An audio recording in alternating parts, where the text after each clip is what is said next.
Hapësira në afërsi të varrezave të qytetit të Rauvesit është lokacioni i fundit për këtë vit, në të cilin po kryen gërmime në kërkim të personave të zhdukur gjatë luftës së fundit në Kosovë.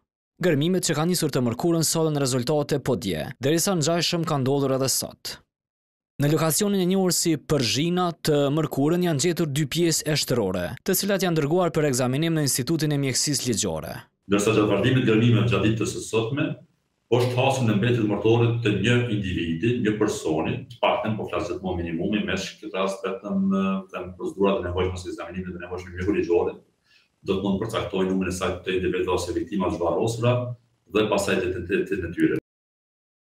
Gjatë këtij viti në 10 lokacione ku më herët janë gjetur mbetje mortore të zhdukurve me dhunë gjatë luftës, institucionet vendore janë rikthyer për gërmime.